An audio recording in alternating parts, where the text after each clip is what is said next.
자, 교재는 311페이지. 자, 공범과 신분. 자, 1번입니다. 자, 작년도 경찰 문제인데, 다음 설명 중 적절하지 않은 것은 했어요. 자, 1번 질문 보시게 되면, 타인 사무처리자가 신분관계 없는 자와 공모하여 업무상 배임죄를 저질렀다면, 자, 여기서 업무상 타인의 사무를 처리하는 자가 신분자죠. 부진정 신분범에서 말하는 신분자고, 신분관계 없는 자가 비신분자잖아요. 그렇지? 공모하여 가담했다. 그런데 이 업무 처리자라고 하는 것은 부진정 신분범을 말해요. 부진정 신분범에서 신분자가 비신분자에게 이렇게, 그렇지? 공모 형태로 가담을 했다. 이런 말이에요. 이해되시죠? 자, 여기서 노트 한번 펴볼까요? 노트 한번 펴보시게 되면, 자, 33조 단서의 해석이라고 했습니다. 그래서 단서를 보게 되면, 신분 때문에 형의 경중이 있을 때에는 이 경중이라고 하는 것이 가볍다, 무겁다. 그래서 부진정 신분범이거든요. 중한형으로 처벌하지 않겠다. 이렇게 나와 있죠. 그래서 요 판례를 보시게 되면 요 판례 나와 있죠. 도표 보시게 되면 판례는 이 본문은 단서 나왔네. 단서. 요 단서. 33조 단서 나와 있을 때 우리 판례는 본문은 부진정 신분범의 성립을 보고 단서는 부진정 신분범의 과형으로 본다. 이렇게 돼 있단 말이에요. 무슨 말인지 아시겠어요? 통설과 판례가 다르잖아. 그치? 자, 그러면 기본 강의 때 배운 거니까 자, 이거 한번 볼게요. 자, 을이라는 사람이 임원이 회사 임원이니까 타인 사무처리자라는 신분을 가진 사람이잖아요. 이 사람이 그러니까 신분자잖아요. 신분자. 갑이라는 사람이 비신분자거든요. 그치? 즉 신분자의 행위에 비신분자가 가담을 했다 이런 말이에요. 그래서 이 을이라는 사람이 업무상 배임죄를 저질렀지. 무슨 말인지 알겠어요? 그랬을 때는 이 신분자는 당연히 업무자이기 때문에 업무상 배임죄가 성립을 하고 이 업무상 배임죄로 처벌을 받아요. 그런데 이때 비신분자는 어떻게 된단 말이에요? 비신분자는 업무상 배임죄가 성립을 하고 대신 처벌은 단순 배임죄로 한다 이런 말이지. 그러니까 성립은 무겁게 하고요. 성립은 신분자처럼 무겁게 하고 처벌만을 단순 배임죄로 한다 이런 말이에요. 무슨 말인지 아시겠지? 그러니까 여기 나와 있잖아, 그렇지? 여기 보시게 되면 요게 판례는 본문 자체는 부진정 신분범으로 성립하고 처벌만은 단서에 따라서 처벌만큼은 부진정 신분범으로 한다 이런 말이에요. 자, 그러면 여기 한번 보세요. 기본 강의 때 배운 거니까 자, 업무자가 신분관계 없는 자와 공모하여 그렇지? 공모하여 가담했다면 어떻게 되는 거예요? 이 비신문자 어떻게 되는 거예요? 비신문자는 이 신분관계 없는 자는 이렇게 되는 거지. 이 땡땡 업무상 배임죄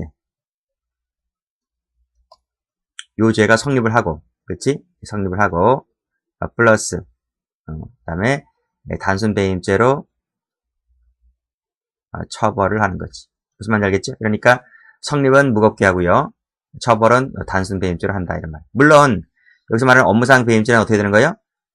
업무상 타인 사무처리자는 어떻게 되는 거예요? 업무상 배임죄가 성립하고 업무상 배임죄로 처벌한다. 그치? 근데 비신분자만큼은 업무상 배임죄가 성립하고 처벌은 단순 배임죄로 한다. 이렇게 보시면 되지. 자, 됐죠? 자, 다 중요한 판례들입니다. 그쵸? 자, 2번 한번 볼게요. 공직선거법에서 규정하는 각 기부행위 제한 위반의 죄.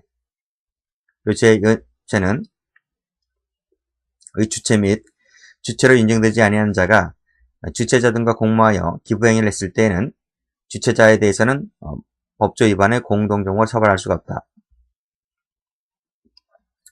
여기 중요한 판례인데요. 해설이 그 다음 페이지에 나와 있어. 그러니까 그 다음 페이지 보고 설명드릴게요. 여기 1번 똑같죠? 1번 문제지, 그치? 여기 해설 나와 있어요. 아니 1번이 아니고 2번일 거예요. 여기 2번을 보시면 2번 해설에다가 별표 한번 박아두세요. 자, 박아뒀어요? 자, 보세요. 공직선거법에서 말하는 각 기부행위 제한 위반의 죄는 113조, 114조, 115조에 열거된 여기 한정적으로 열거되어 있는 자만 여기 있어야지만 이 사람만 되는 진정신분범. 따라서 113, 114, 115에 나와 있지 아니하는 밑에 나와 있을 거예요. 여기 각 기부행위 주체로 인정되지 아니하는 자, 즉 113, 114, 115에 열거되어 있지 아니한 자는 비록 그 자가 이 주체자라는 자와 공모하여 범죄 행위를 했다 하더라도 이것은 그 신분에 따라 처벌해야 되는 것이지 공동정범으로 처벌할 수가 없다. 이게 무슨 말인가 하면 이게 이 말이에요. 이게 요 판례는 뭐다? 형법 제33조 본문 자체가 적용되지 않는다. 다른 판례들은 모든 판례들은 이렇게 비신분자가 이렇게 신분자에게 가담을 하잖아요. 가담을 하면 33조 본문을 적용하는데 유일하게 우리 형법 판례에서 유일하게 적용되지 않는 판례는 이 판례랍니다. 그러니까 이 판례는 무조건 남기야. 아시겠습니까? 무조건 남기. 왜? 본문이 적용되지 않는 판례이기 때문에 정리를 해두시면 돼요. 아시겠죠? 이 교재에 많이 나올 거예요. 자, 그러면 다시 한번 올라가 보시면 2번 가볼게요. 2번. 각 기부행위 제한 위반의 죄는 여기 비신분자가 그자와 공모하여 범죄 행위를 했다 하더라도 공범으로 처벌할 수 없다는 지문은 맞는 거예요. 됐지? 자, 그 다음에 3번 볼게요. 공무원이 아닌 자가 비신분자잖아요. 비신분자는 허위 공모 작성죄의 간접 정범이 될 수가 없지. 무슨 말인지 알겠죠? 물론 예외는 있습니다. 여기 형법 제228조라고 하는 공정증서 원본 불실기죄의 경우는 제외하고 허위 공모 작성죄의 간접 정범 처벌할 수 없다. 맞지?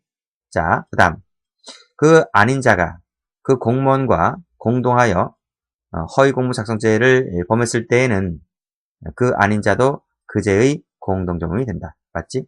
이건 맞다.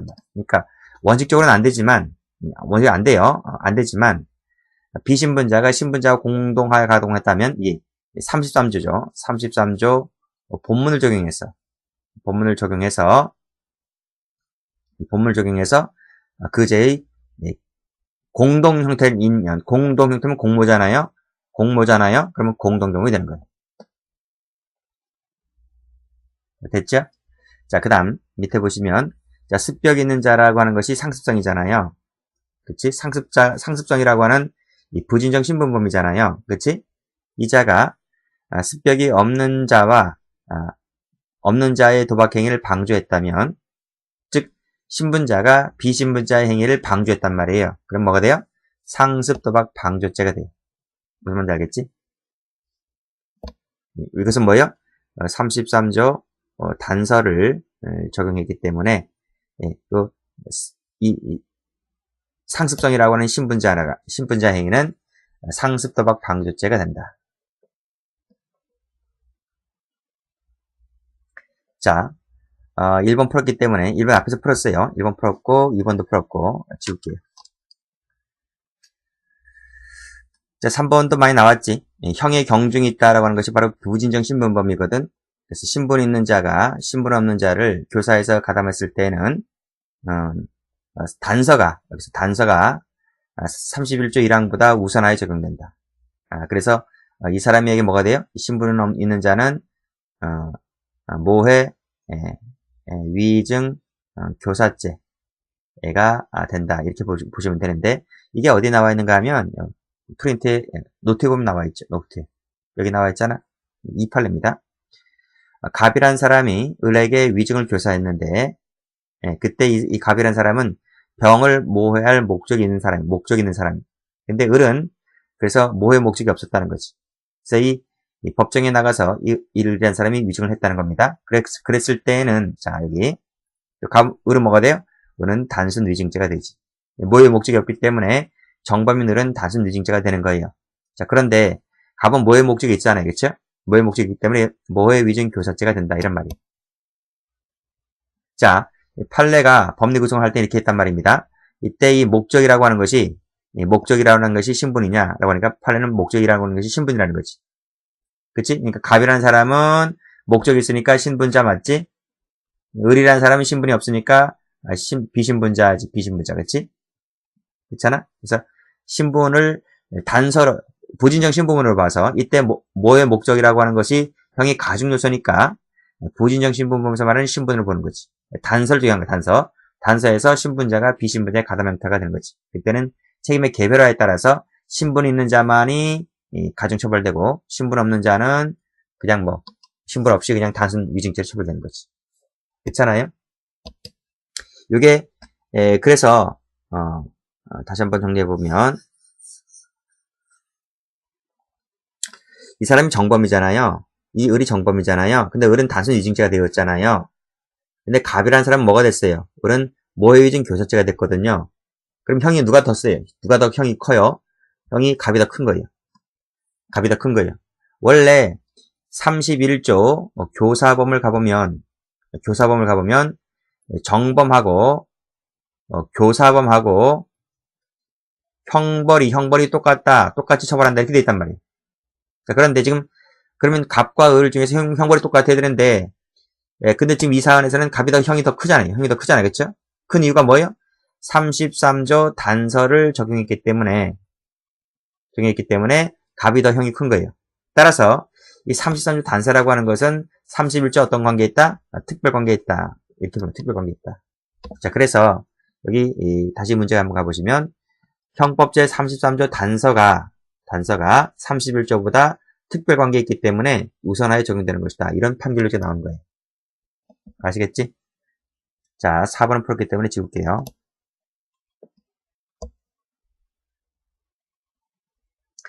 자, 문제 3번 볼게요. 자, 다음 설명 중 옳지 않은 것을 골라라 했습니다. 경찰 승진 문제인데, 자, 신분 때문에 범죄가 성립한다. 이것을 진정신분이라 하고요. 신분 때문에 형이 가중되거나 감경되는 것을 우리가 부진정 신분이라 하지. 그치? 이거 개념 정의할 때 푸는 거잖아요. 자, 맞고. 자, 그 다음. 자, 통설 나와 있고, 이제 판례가 나와 있는데, 어디 나와 있지? 통설이 나와 있네요. 이 통설 문제네, 그치? 통설 같은 경우에는, 본문은 진정신분으로 풀고, 단서는 부진정신분으로 풀어요. 그게 어디 나와 있는가 하면, 노트 한번 볼게요. 노트 여기 나와 있잖아요. 노트 보시면, 이 부분이 통설이잖아요, 그쵸? 통설은, 잠깐만요. 여기, 통설이 이렇게 돼 있어요. 자, 이 부분 말고 제가 이걸 써드릴게요. 이 한번 써드리면, 자, 여기다 쓸게요. 땡땡. 이건 교재에 있어요. 기본서에 있어요. 33조의 해석인데, 통설, 학설이지? 학설은 본문하고, 단서를 어떻게 해석을 하냐면, 학설은 본문을 진정신분범으로 해석을 하고 있고, 단서를 부진정신분범으로 해석을 하고 있어요. 그 중에서 이 진정신분범은 성립과 처벌, 성립 플러스 처벌을 모두 다 본문은 진정신분범의 성립과 처벌을 모두 다 규정해 놓은 것이고, 단서는 이 부진정신분범의 성립과 처벌을 모두 규정해 놓은 것이고, 이렇게 보고 있다는 거예요. 그래서 이 지문은 맞는 통설 입장에서 봤을 때는 맞는 지문이란 말이에요. 자, 그런데 판례는 어떻게 보고 있는가? 판례는 이렇게 보고 있단 말이에요. 판례는 이 33조를 해석을 할 때 자, 본문은 부진정신분범의 성립만을 보고 있고, 단서는 부진정신분범의 처벌만을 보고 있다는 거지. 무슨 말인지 알겠어요? 그러니까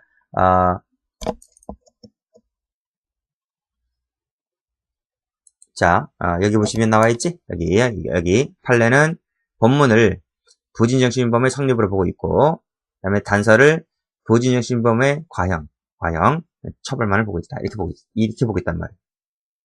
무슨 말인지 알겠지? 자, 됐죠? 자, 3번 볼게요. 갑은 자신의 아버지인 줄 몰랐다 그랬어요. 그러니까, 갑이 자신의 아버지인 줄 모르고, 갑은 자식이네, 그쵸? 아버지를 죽였는데, 자, 그러면 갑이 자기 아버지인 줄 모르고 죽였으니까, 갑은 존속살인에 대한 고의가 없잖아요. 그렇죠? 고의가 없기 때문에 갑은 존속살인죄가 처벌할 수가 없는 거죠. 이 부분이 틀린 거죠. 그다음 친구들과 함께 죽였대요. 근데 이 아버지는 이 갑의 아버지지 자기 아버지는 아니잖아요. 그래서 을은 보통살인죄가 되는 거예요. 이 지문에서 틀린 것은 요 갑은 존속살인죄가 된다는 부분이 틀린 거예요. 자, 4번 지문. 의사가 간호사와 공모하여 라고 했을 때, 그래서 의료행위를 하게 하였을 때는 간호사는 뭐가 돼요? 간호사는 무민의 의료행위죄의 정범. 그러니까 의사가 공모했으니까 의사도 그 죄의 공동정범이 되는 거지. 맞지? 이것은 소극적 신분할 때 나오는 거잖아. 그쵸? 자, 4번 질문 가볼게요. 다음 설명 중 옳지 않은 것을 골라라. 자, 1번 방 풀었지? 그러니까 의사가 있고 의사 아닌 간호사가 있단 말이에요. 의사 아닌 자가 있단 말이에요. 공모하였다면 의사는 그 죄의 공동정범이 된다. 자, 2번은 풀었기 때문에 삭제할게요. 자, 2번 계속 나오잖아요. 자, 3번 볼게요. 3번 보시면 33조 단서 문제인데 비신분자에게는 업무상 배임죄가 성립하고 처벌은 단순 배임죄로 처벌을 한다. 맞지? 33조 단서를 적용했기 때문에 그래요. 자, 4번 질문. 비전미자가 업무상 전미자와 공모하여 횡령했다라고 했을 때, 그치? 횡령이니까 이것은 업무상 횡령이 아니고 그냥 단순 횡령이잖아요. 그랬을 때는 33조 본문이지. 본문에 따라서 공동정범이 된다. 맞죠? 자, 됐고. 자, 문제 5번 가볼게요. 다음 설명 중 옳은 것을 골라라 그랬네요. 자, 1번. 자, 도박에 습벽이 있는 자니까 이게 상습성이잖아요. 상습성이라고 하는 것은 형이 가중되는 가중적 신분범이잖아요. 그쵸? 도박도 하고 도박 방조도 했다라고 했을 때 죄의 개수 문제입니다. 자, 그러면 이 상습성이라는 것이 도박을 수식해 줄 것 같고 도박 방조도 수식을 해줄 것 같아요. 그러면 이 상습성이라고 하는 것은 포괄일제잖아요. 그렇지? 그러면 상습성 있는 자가 도박했다면 이게 상습 도박죄지, 그렇지? 상습 도박이 될 것 같고 그 다음에 도박 방조를 했다면 상습 도박 방조가 될 거예요. 도박 방조가 될 거예요. 자, 그러면 죄가 두 가지가 되나? 죄가 두 가지가 되고 경합범이 돼버리나? 그렇진 않고요. 일단은 상습성은 포괄일제이기 때문에 가장 무거운 죄의 일제로만 처벌을 해요. 그래서 요것에 지금 제가 동그라미 친 부분 있잖아요. 상습 도박죄의 포괄일제가 처벌되고 이때 방조죄는 여기 흡수가 되고 말아요. 그래서 문제의 답이 상습 도박죄의 포괄일제다. 맞는 지문이죠. 동그라미란 말이에요. 자, 2번. 성인용, 오락업소의 지배인. 자, 지배인이 있고 업주가 있잖아. 그치? 그치? 그러니까 업주가 이 신분자거든? 신분자. 그러니까 지배인은 그 종업원이잖아. 그 밑에 근로자지 않습니까? 그러니까 이 사람은 비신분자지. 비신분자. 그래서 지배인하고 업주가 가공했다. 그러니까 지배인이 업주행위에 가담을 했다. 이런 말이에요. 그러면 이게, 적으세요. 33조 본문에 따라서 이 지배인은 업주의 신분을 얻어오는 거예요. 얻어온단 말이에요. 그래서 3조 본문에 따라서 가담 정도에 따라서 그게 공모라면 공동정범이 된다. 이런 말이에요. 자, 디귿번 아까 풀었는데 형의 경중이 있는 부분은 무슨 걸 말하지? 부진정 신분 말하지? 부진정 신분 범을 말하고 있는 것인데 이때 교사하여 죄를 범하게 하였을 때는 33조 단서가 아니라 31조 1항이 적용되므로 틀렸지? 동일하게 처벌된다는 말도 틀렸고 31조가 적용된다는 말도 틀렸고 33조 단서가 적용됩니다. 아시겠습니까? 틀렸단 말. 그래서 해설 보시게 되면 이 해설 잘 나옵니다. 그러면 아까 설명드렸듯이 이 단서가 31조보다 우선하게 적용되는 것이다. 특별관계이기 때문에 그래서 교사범이 정범보다 중하게 처벌된다. 이렇게 나와야 돼요. 자, 그래서 그 판례가 바로 이제 리을 판례거든요. 리을 1번 판례인데, 자, 모해 목적으로 의뢰기 위증이 교사하였다. 이 판례 있지? 그랬을 때, 이 모해 위증 교사죄가 된다. 이런 말이지. 자, 위증 교사죄가 되는 게 아니라, 모해 위증 교사죄가 된다. 왜? 33조 단서를 적용하기 때문에, 그렇단 말이에요. 자, 6번 가볼게요. 다음 설명 중 옳지 않은 것을 골라라 그랬어요. 자, 판례 문제네요. 판례 문제. 판례 문제 나오잖아. 그치? 33조 해석과 관련해서 본문은 진정신분범의 성립과 성립 플러스 과형 문제를. 그 다음에 부진정신유범의 성립 문제를, 여기 나오네. 성립 문제를 말한다.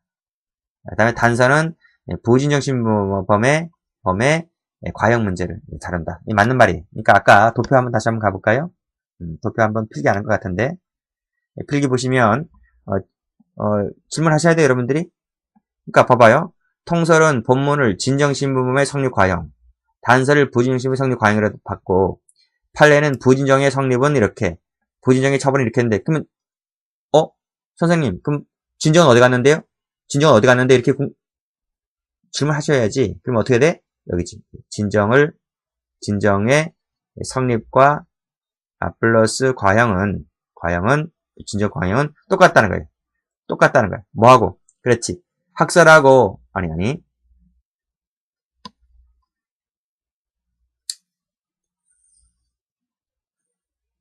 아까 여기 진정을 해놨잖아요. 그치? 그러니까, 학설은 여기 진정을 해봤지? 그러니까, 판례는 여기 진정 똑같다. 진정 성립 과형은 똑같다. 이거 똑같다.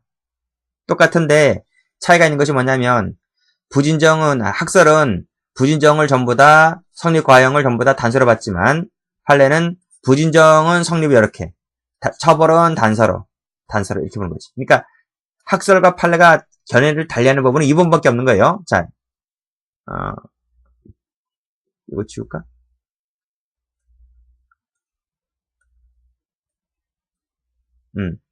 이 부분밖에 없는 거야, 이 부분밖에. 요 부진정 신분범에서 성립 있지, 성립. 요 부분하고, 부진정의 성립, 요 부분이 지금 차이가 있는 거예요, 차이가.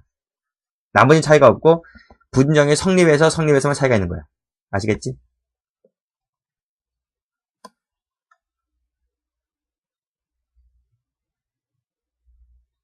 그러니까 이 부분, 6번의 기억번하고, 그 다음에 3번의 2번, 전부 다 이론 문제인데, 그거, 각각 정리를 해 두시기 바랍니다.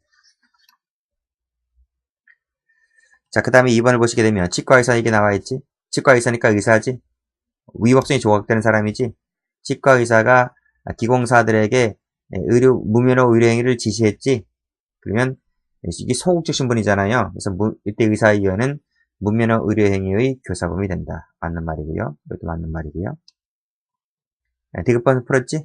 맞는 말이고요. 그 다음에 리을도 풀었어요. 단순 배임죄로 처벌된다. 맞아요. 그것도 맞아요. 그리고 업무상 배임죄를 저질렀다는 말은 그 죄가 성립을 하고 단순 배임죄로 처벌받는다. 맞아요. 정답은 4번 돼요. 자, 문제 7번 가볼게요. 다음 설명 중 옳지 않은 것을 골라라. 공무원 아닌 자가 비신분자지? 보좌하는 자가 이제 보조공무원이지, 보조공무원. 공무원과 공모하였다. 그러니까 비신분자가 신분자와 공모했다는 거예요. 상사에게 제출하였다, 그치? 그래서 허위공문서를 작성하게 하였을 때는 미자는 뭐가 돼? 이 보좌하는 공무원 뭐가 돼? 허위공문서 작성죄. 허위공문서 작성죄의 간접정범, 그치? 간접정범. 그러면 이 공무원 아닌 자는 뭐가 돼? 이 자는 그 간접정범의 공범이지. 무슨 말인지 알겠죠? 자, 2번은 풀었죠? 이 신분 없는 자에게는 단서에 따라서 형법 355조 2항이 뭐냐면 이게 단순배임죄야, 단순배임죄. 단순배임죄로 처벌을 한다. 그래서 맞아요. 자, 3번이 답이네요. 모의 위증 교사죄가 될 수 있죠. 틀렸네. 4번은 풀었고. 자, 문제 8번 갑니다. 다음 설명 중 옳지 않은 것을 골라라 그랬어요. 자, 신분관계라 하는 것은 남녀 성별, 남자 여자에게도 다 신분입니다. 내국인 외국인 신분이고요. 친족관계 자격, 공무원 자격 신분이죠. 그 다음에 널리 범죄 행위와 관련된 인적 관계인 특수한 지인의 상태, 그치? 이런 것들 다 공범이다. 신분으로 본다. 이런 말. 그러니까 업무상 타인 사무 처리자, 타인 재물 보관자 이런 것들 다 신분으로 보죠. 자, 그 다음에 2번 또 나왔네요. 2번 보면 신분 없는 자에게는 단서에 따라서 단순 배임죄로 처벌을 한다. 맞지? 또 풀었고 지울게요.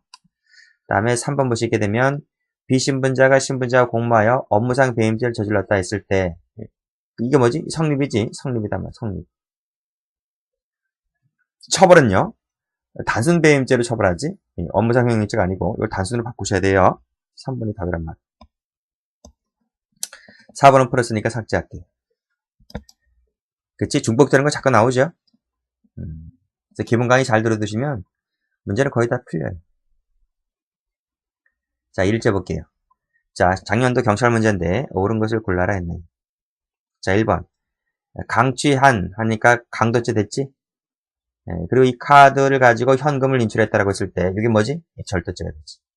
재물 인출이니까 그렇지? 의사에 반해서 카드 소지자 의사에 반해서 재물 뺏은 것이기 때문에 별도로 절도죄가 되고 경합범이 되는 거예요. 맞아요. 자, 2번 볼게요. 절도했으니까 일단 절도죄 하나 됐지? 역직원에게 자기 것인 양 속여서 현금과 교환했다 그랬을 때 사기죄가 돼야 안 돼요. 피해보는 게 있어야 사기죄가 되지. 역직원이 역직원이 무슨 피해보는 거 있어? 없잖아요. 그치? 맞바꿔 치겠잖아. 열차 승차권이 딴 손님한테 넘겨주면 되잖아. 그치? 환불해 가는 거니까. 새로운 피해법이 없어서 사기죄가 안 돼요. 자, 3번. 아주 중요한 판례 하나 나왔네요. 보시피싱 뭔지 알지? 피해자를 기망해서 피해자 자금을 사기 이용 계좌로 여기 송금 이체 받는 순간 이때 기수가 되고 보이스피싱 범죄 기수가 되는 거예요. 기수가 된단 말이에요. 그 대포 통장에 돈이 꽂히는 순간 이 범죄 기수가 되는 거예요. 근데 이 친구가 여기서 현금을 인출했어요. 자, 현금을 인출했다 하는 부분은 새로운 피해 법익이 있어요. 새로운 피해가 있어 없어요? 없어요. 아니, 보이스피싱 사기 당한 사람이 통장에 돈을 저쪽 계좌에 넣는 순간 자기가 1000만 원을 넣었다. 그럼 1000만 원을 넣는 순간 1000만 원 사기를 당하는 거잖아요. 그렇죠? 근데 그 사기꾼이 통장에서 1000만 원을 인출했다 해서 그 보이스피싱 범죄 피해자가 또다시 플러스 1000만 원을 더 사기당하는 건가요? 그럼 합계 총 2000만 원 사기당하는 건가요? 그건 아니잖아. 그렇죠? 그러니까 이 사기꾼이 계좌에서 현금을 인출했다 하더라도 저 피해자는 또다시 더 큰 피해비가 또 창출되는 것은 아니기 때문에 이것은 별도로 횡령죄가 안 돼요. 자, 리얼은 많이 봤죠? 명신탁 문제인데 근저당 설정했을 때 횡령죄 기수가 돼요. 횡령죄 기수. 맞죠? 자, 근데 그 토지를 매도했다라고 했을 때 그건 새로운 법익 침해가 있죠? 새로운 법익 침해가 있을 때 이것도 별도로 또다시 횡령이 되는 횡령죄 기수가 되는 거예요. 몇 개? 두 가지가 되는 거지. 경합범이 된단 말이야. 이거 이해되시나? 아니, 근저당 설정이라고 해서는 담보 설정이 하는 거잖아. 담보 설정. 그치? 아니, 이 토지가 10억짜리다 한번 해볼까요? 10억짜리다. 토지 매매가가 10억짜리인데 은행에 가서 근저당 설정을 하면 10억을 빌려주나요? 10억짜리인데 10억을 빌려줘? 아니지. 대출해주면 기껏해야 많이 해줘야 50% 대출해줘요. 아파트가 제일 많이 대출해주는데 아파트가 제일 많이 대출하는 것이 70%까지 감정가 70% 정도 대출해주는데 토지는 절반가도 안 해줘요. 그러니까 근저당 설정해줬을 때는 절반가를 대출해주겠지. 많이 해줘야. 맞지? 근데 다른 사람에게 팔았다라고 했을 때는 10억을 통째로 파는 거니까, 그쵸? 그건 새로운 더 큰 피해법이 있는 거잖아, 그치? 그러니까 5억을 초과하는, 근저당 설정을 초과하는 새로운 더 큰 피해법이 발생하는 것이기 때문에, 그때는 별도로 횡령죄가 된다. 이런 말이죠. 횡령죄 경합범위지, 그치? 이렇게 보시면 돼요. 답은 3번 돼요. 자, 문제 2번 가볼게요. 저작권법 얘기 나와 있는데, 저작권법 얘기 나와 있다, 이거. 자, 각각의 저작물에 대해서 저작권이 있는 거지, 그치? 저작권자가 같더라도요. 아니 영화를 만드는 사람이든 책을 쓰는 사람이든 책을 쓰는 사람이 10권의 책을 썼다 그러면 각 한 권들마다 저작권이 있잖아요, 그렇죠? 영화를 만든 사람이 10편의 영화를 만들면 각 편마다 저작권이 있는 거잖아요, 그렇죠? 그치? 그래서 이 각각의 저작물에 대해서는 원칙적으로 각각 별개의 죄를 구성한다 이런 말. 이해되시겠지? 구성한다. 여기까지 이해되시죠? 자, 그 다음 단일하고도 계속된 범위 아래 동일한 저작물에 대한 침해가 반복행해졌을 때는 그때는 예외적으로 포괄 일제가 될 수가 있는 경우도 있을 수가 있어요. 아시겠어요? 맞는 말이에요. 자, 그 다음. 자, 2번.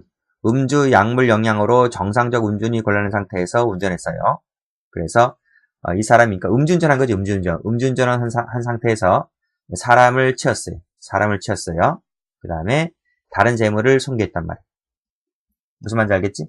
사람도 치우고 다른 사람의 차량을 또 뭐 치고 그랬단 말이에요. 자, 그랬을 때는 죄의 개수가 어떻게 될까? 이런 말, 죄의 개수가. 그치? 그랬을 때는, 자, 특가법에서 위험운전치사상죄 외에 업무상 과실로 인한 도로교통법 위반죄가 되는데, 이 두 개 중에 한 개, 이 행위죠. 한 개 행위로 행위졌기 때문에 상상적 경합이 돼요. 음주운전 했잖아. 음주운전 잡아요. 차가 지금 음주운전 차량이에요. 무슨 말인지 알겠지? 또 음주운전 차량이란, 앞에 있는 차량이란 말이에요. 이 A란 사람이 지금 음주운전 하고 있는 거예요. 음주운전을 하고 있다가 쾅 하고 박았단 말이에요. 무슨 말인지 알겠지? 한번 딱 박은 거잖아? 박았을 때 그 사람을 치웠고 또 다시 차량을 쳤단 말이에요. 그러니까 행위는 한 번이잖아? 한 개 딱 쳤지, 그치? 그래서 그 딱 친 것이 특가법에도 걸리고 도로교통법 위반에도 걸리고 그래서 상상적 경합이 돼요. 자, 3번 판례 보시면 무면허 운전죄지? 예, 무면허 운전죄. 이것은 행위표준설을 취한 대표적 판례죠. 그래서 이것은 운전한 날마다 한 개씩 제가 된다. 그래서 이것을 행위표준설을 취했다. 이렇게 보는 거예요. 비록 이 친구가 계속적으로 의사를 가지고 여러 날에 걸쳐서 운전행위를 반복했다 할지라도 그것은 행위표준설이기 때문에 각각 성립하게 된다. 이런 말이 맞는 말이지. 4번은 많이 봤죠? 자기범에 해당하는 도피죄만 성립하는 것이지 부자기범인 직무유기죄 성립하지 않게 되죠. 그치? 답은 4번이죠. 자, 문제 3번 가볼게요. 다음 설명 중에서 옳은 것을 골라라 했습니다. 자, 1번 문제입니다. 1번은 뭐 처음 공부하시는 분들 많을 것 같아요. 저도 뭐 이 문제를 봐서 이 판례 처음 보는 건데, 자, 1번 한번 볼게요. 자, 피고인이 수개의 선거비용 명목을 허위기재한, 자, 하나의 선거비용 보전 청구서를 제출하였다. 자, 선거비용 보전 청구서를 제출한 것이, 이게 한 개짜리라면, 죄가 한 개다, 이러면 한 개다. 그러니까 이 선거비용 보전 청구서에 몇 개를 적었든, 그 항목 있잖아, 항목을 여러 개 적든, 뭐 수십 개를 적든 간에, 이게 한 장짜리 페이지다 보니까, 이것은 일죄다, 이런 말, 일죄다. 그런 판례 받으시고요. 일단 이것은 동그라미 맞습니다. 자, 2번 한번 볼게요. 회사에 대한 관계에서 타인 사무처리자가 임무 위배 행위를 했어요. 그래서 회사에 손을 끼쳤습니다. 그럼 배임죄가 되겠지. 그치? 그리고 난 후에 그와 같이 선지급된 펀드 출자금을 보관하던 자와 공모하여 펀드 출자금을 임으로 인출했어요. 이 돈이 누구 건데? 회사 거잖아, 그치? 회사 돈을 배임죄가 된 이후에 누구와 짜고 회사 돈을 함부로 꺼내 쓴 거예요. 그랬을 때는 새로운 법을 침해한 것이기 때문에 그때는 별도로 횡령죄가 되는 거예요. 그래서 경합범이 되는 거예요. 안 된다고 했고 틀린 부분이고 새로운 법을 침해한다 해야 되는데 침해하지 않았다 했으니까 이것도 틀렸고 그래서 이제는 배임죄 플러스 횡령죄가 되고 경합범이 되는 판례입니다. 중요한 판례는 아니고 3번 볼게요. 자, 3번 적국에 전달할 목적으로 국가기밀을 탐지 수집한 후 그럼 뭐가 돼요? 이게 기수가 돼요. 간접적 기수가 되고 자, 적국에 누설한 것은 군사기밀 누설죄가 될 것이냐? 아니에요. 그냥 기수된 이후에 포괄일죄라고 해요. 포괄일죄. 이것은 별죄가 되는 게 아니에요. 별죄가 되는 게 아니라 그냥 간접적 기수가 되고 누설했다 하더라도 별도로 뭐 죄가 된다고 보질 않아요. 그러니까 포괄일죄로 본단 말이에요. 이걸 어떤 학자들은 그래, 학자들은 이것을 뭐 불가불적 사후행위다 이렇게 평가하는 학자들도 있는데 칼은 그렇게 평가하지 않고 그냥 탐지 수집하면 기수가 되고 누설했다고 해서 별도로 죄가 되지 않는다 이런 말이에요. 무슨 말인지 알겠지? 그래서 양죄를 포괄하여 죄를 범한 것으로 볼 수가 있다 해야 돼. 있다. 포괄일죄니까. 아시겠죠? 근데 지금 해설이 잘못되어 있어요. 해설이 지금 일로 가셔야 돼. 일로. 요게 요 해설을 요걸 디귿으로 바꾸세요. 리을을 디귿으로 바꾸시면 돼요. 뭔지 알겠지? 이건 포괄일죄 된단 말이야. 포괄일죄. 이거 틀렸단 말이야. 그 다음에 4번 볼게요. 폭행행위가 업무방해 폭행이 업무방해 수단이 되었다 하더라도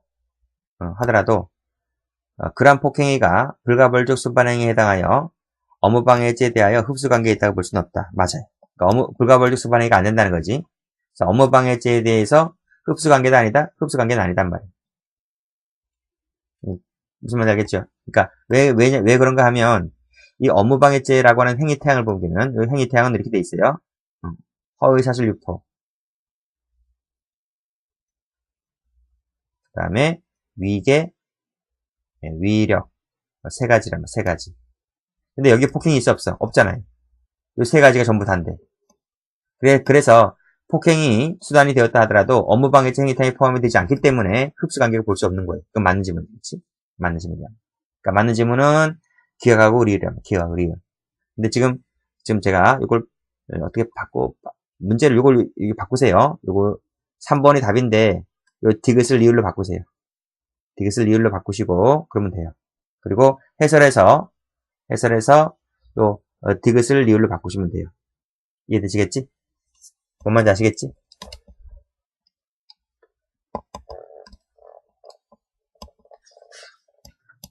자, 다음 페이지 4번 가볼게요. 4번하고 쉽게요. 자, 다음 설명 중 적절한 것을 골라라 그랬습니다. 자, 1번 지문은 우리가 결과적 가중범 할 때 나왔어요. 결과적 가중범 할 때. 그 결과적 가중범 할 때 나오는 문제입니다. 그래서 갑이 승용차를 운전하던 중 이 위험한 물건인 승용차로 경찰관 들이박았던 사건인 거예요. 그래서 경찰관의 공무집행을 방해하고 경찰관이 상해를 입게 한 사건이었는데 이 판례에서 우리 죄의 개수는 특수공직방 치상죄 하나만 된다. 이렇게 봤어요. 뭔 말인지 알겠지? 이렇게 보지 않고 상경으로 보지 않고 특수공직무집행방해 치상죄 이렇게 일죄를 봤단 말이에요. 이것이 왜 그런가 하면 결과적 가중을 찾아보세요. 이 교재 결과적 가중을 찾아보시면 제가 설명을 해드린 바가 있기 때문에 그거 참조하시면 될 것 같아요. 자, 2번 계속적으로 무면허 운전할 의사를 가지고 여러 날에 걸쳐서 운전행위를 반복하였다고 하면 포괄죄다. 아니지. 아까 말씀드렸잖아. 행위 표준설이기 때문에 무면허 운전한 날마다 한 개씩 죄가 된다. 이런 말이에요. 3번 볼까요? CD를 절취했으니까 일단 절도죄 하나. 그 영업비밀로 부정 사용했다고 하면 이건 사회적 법을 침해한 것이기 때문에 그때는 그 부정경쟁방지법상의 영업비밀 부정사용죄라고 하는 별죄가 되버려요. 별죄가 된다. 그래서 앞에 거는 개인적 법이, 뒤에 거는 사회적 법이기 때문에 죄가 각각 되는 거예요. 불가벌 사후행위 된다라고 하면 틀려요. 자, 그 다음 4번 볼게요. 자, 상습범 얘기 문제인데요. 상습범이라고 하는 것은 상습성이 있다고 해서 무조건 다 상습범이 되는 게 아니에요. 뭔 말인지 알겠지? 상습범 처벌조항이 있을 때 상습범이 되는 거예요. 저작권법상에 상습범 처벌조항을 두고 있지 않다는 거예요. 뭔 말인지 알겠지? 아니, 그 예가 있잖아. 여러분 상습 사기죄 있죠? 상습 절도죄라든지 이런 것은 있잖아요. 근데 상습 살인죄가 있어요, 없어요? 없어요. 왜요? 형법 처벌조항을 두지 않았잖아요. 뭔 말인지 알겠지? 형법 처벌조항을 두지 않았기 때문에 상습 살인죄는 없는 거예요. 따라서 이 저작권법도 마찬가지겠지? 아무리 자기가 상습적으로 다운받는다 할지라도 상습범 처벌조항을 두고 있지 않다면 상습범 가중처벌이 안 되는 거예요. 됐나요? 그래서 수회에 걸쳐서 저작권법 침해를 했다면 그것이 아무리 상습성의 발현을 할지라도 그때는 경합범이 돼요. 경합범. 뭔 말인지 알겠지? 답은 그래서 4번 되는 거예요. 여기까지 하겠습니다.